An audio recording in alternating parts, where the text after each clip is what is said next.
దాన్ని మనం వచ్చి ఓపెన్ చేయాల్సిందే. ఇంకెవడో ఓపెన్ చేస్తాడు దాన్ని.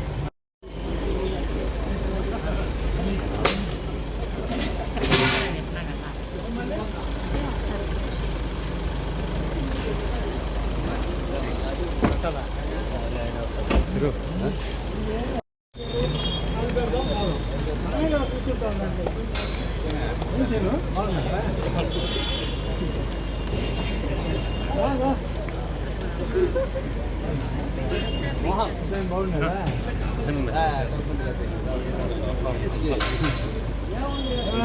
చెప్పావు కదా, ఎట్లుంది ఇప్పుడు? నడుస్తున్నారా?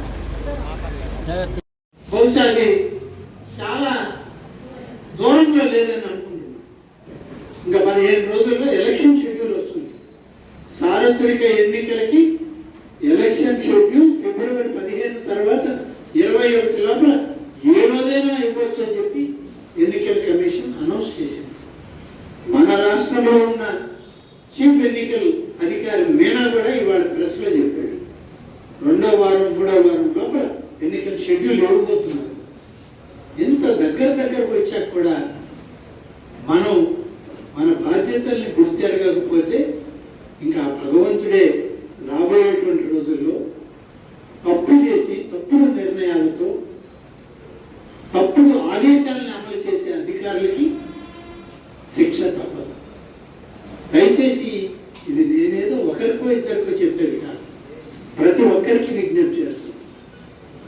ఏ గ్రామానికి సంబంధించి ఆ గ్రామ సర్పంచ్ ఇవాళ అధికారం, ఆ ప్రాంతానికి ఎంపీటీసీ, మండలానికి సంబంధించి ఎంపీటీసీ అధికారం, మండలానికి మండల అధ్యక్షురాలు ఉపాధ్యక్షులు అధికారులు.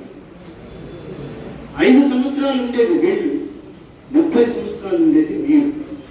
తప్పు చేస్తే ఇది తప్పు సవరించి వాళ్ళని సరైన మార్గంలో నడపాల్సిన అధికారులే తప్పు సలహాలు సూచనలతో మేము నడుస్తామంటే చాలా ప్రమాదం. భవిష్యత్తు ఇంకా ఉంది, ఇంకా చాలా కాలం మీరు అధికారంలో కొనసాగాలి. రేపు ఎలక్షన్ అయిన తర్వాత ఈ ప్రభుత్వం వస్తుందో మరొక ప్రభుత్వం వస్తుందో నా ప్రభుత్వం వస్తుందో తెలియదు. ఆ రోజు మీరు జవాబు చెప్పాలి కదా చేసిన పనులకి. ఎప్పుడు ఇలాగే ఉండిపోదు. ఒక అర్హత లేని వ్యక్తి సలహాలతో తప్పుడు మార్గాలను ఎంచుకున్నారు మీరు అధికారులు. దీనికి పర్యవసానం భవిష్యత్తులో మీకు తెలిసి వస్తుంది. ఆ రోజు మీరు అందరి దగ్గరికి తిరిగితే లాభం. మననే చూసాం, బహుశా మీరు అందరూ ఎన్నుంటారు. ఇక్కడ చంద్రబాబు నాయుడు గారి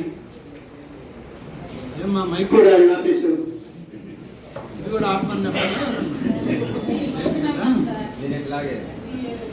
కేంద్ర మంత్రి కూర్చొని ఉన్నారు.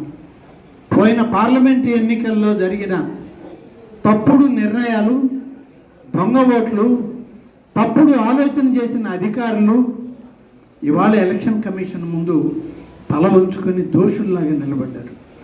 శిక్ష అనుభవిస్తున్నారు వాళ్ళు మనబాకి లక్ష్మి గారి దగ్గరికి వచ్చి, అమ్మా ఆ ఎన్నికల్లో నువ్వు అభ్యర్థివి కదా, నువ్వు పెట్టిన పిటిషన్ మీదనే మా ఉద్యోగాలు పోయే పరిస్థితి వచ్చాయి, ఆ పిటిషన్ విత్డ్రా చేసుకోమని ఆ ఇంటి చుట్టూరు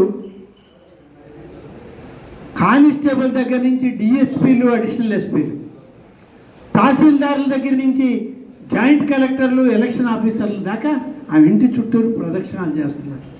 ఎందుకు వచ్చిన కర్మ మీకు? తప్పుడు నిర్ణయాలు చేశారు, తప్పుడు పనులు చేశారు కాబట్టి ఇవాళ మీకు అది. రేపు అటువంటి పరిస్థితి మీకు రాకుండా చూసుకోండి. దొంగ ఓట్లతోనే రాదు అది. ఇవాళ మీరు చేసే ప్రతి పనికి కూడా జవాబుదారీగా ఉండాలి. ప్రభుత్వానికి ప్రజలకి జవాబుదారీలు మీరు, అంతేగాని అర్హత లేని వ్యక్తులకు కాదు జవాబుదారీ మీరు. చాలామంది వస్తుంటారు, చాలామంది చెప్పచ్చు, అది సరైనది కాదు. ఎందరో సర్పంచులు ఇవాళ వాళ్ళ మనసులో మాట బయట పెట్టలేక, చెప్పుకోలేక కుమిలిపోతున్నారు. ఎంపీటీసీల పరిస్థితి అది. ఒక్కొక్కసారి మీ ఎంపీపీ గారి ఆవేదన మీడియాలో ఆయన ఆవేదన చూసినప్పుడు ఏంటి ఇంత చెడిపోయిందా మండల వ్యవస్థ అని మాకు అనిపిస్తూ ఉంటుంది. ఎందుకో ఆ విధంగా పతనావస్థకి ఈ మండల వ్యవస్థను తీసుకెళ్తున్నారో అధికార యంత్రాంగం ఎవరు మెహర్బానీకో ఎవరు మెప్పుకో చాలామంది వస్తుంటారు, చాలామంది చెప్పచ్చు, అది సరైనది కాదు. ఎందరో సర్పంచులు ఇవాళ వాళ్ళ మనసులో మాట బయట పెట్టలేక చెప్పుకోలేక కుమిలిపోతున్నారు. ఎంపీటీసీల పరిస్థితి అది. ఒక్కొక్కసారి మీ ఎంపీపీ గారి ఆవేదన మీడియాలో ఆమె ఆవేదన చూసినప్పుడు ఏంటి ఇంత చెడిపోయిందా మండల వ్యవస్థ అని మాకు అనిపిస్తూ ఉంటుంది.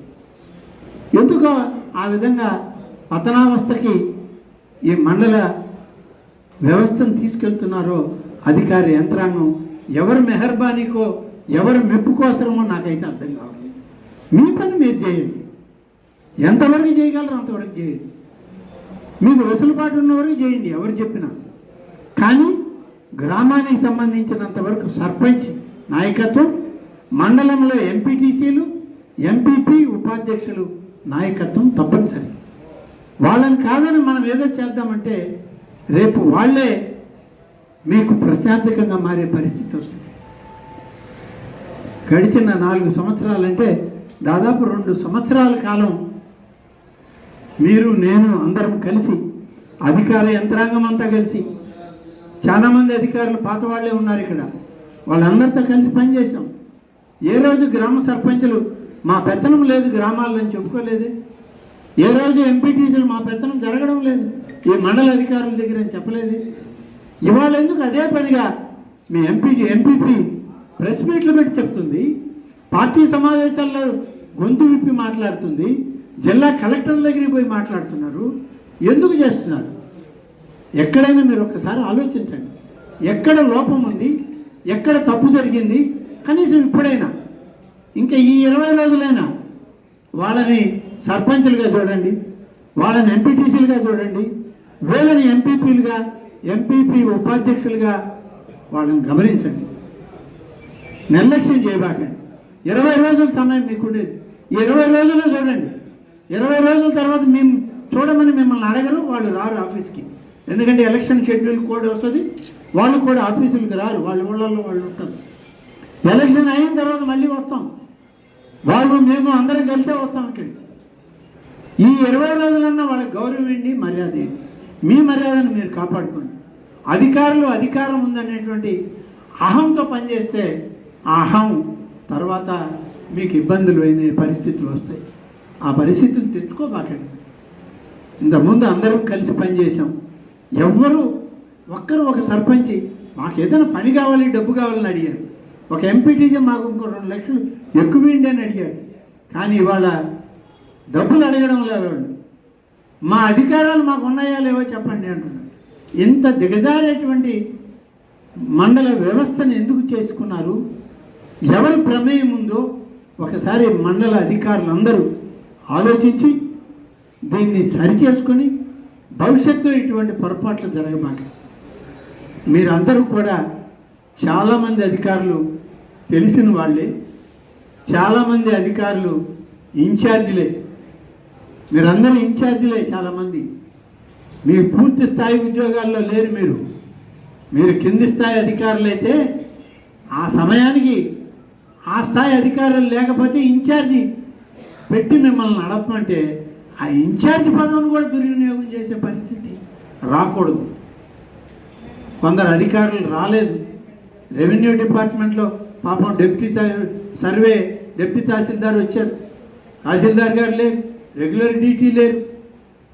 కావాలని చెప్పి ఆహ్వానించిన వారి ఔదార్యానికి ఎంపీడీఓ గారు సక్రమమైన రీతిలో ఈ సమావేశాన్ని ఎంత గొప్పగా జరిపిన దానికి వారికి, వారితోటి ఇతర అధికారులకు, నాతోటి ప్రజాప్రతినిధులకు అందరికి కూడా ప్రత్యేక ధన్యవాదాలు తెలియజేస్తూ, తొందరలోనే ప్రతి గ్రామానికి, ప్రతి ఎంపీటీసీ సెగ్మెంట్కి అందరం కలిసి మళ్ళీ మనం కొనసాగే అవకాశాలు ఉన్నాయి. నేను మళ్ళీ మీ అందరి దగ్గరకు వచ్చి మిమ్మల్ని కలుసుకుంటాను. మీ అందరి యొక్క సహచర్యంతో భవిష్యత్ ప్రణాళికని నిర్దేశించుకుంటాను అని చెప్పి తెలియజేస్తూ సెలవు తీసుకుంటాను. జై. మరిన్ని వీడియోస్ కోసం ఛానల్ ని సబ్స్క్రైబ్ చేయండి, లేటెస్ట్ అప్డేట్స్ కోసం వాట్సాప్ ఛానల్ ని ఫాలో చేయండి అండ్ లింక్ డిస్క్రిప్షన్ లో ఉంది.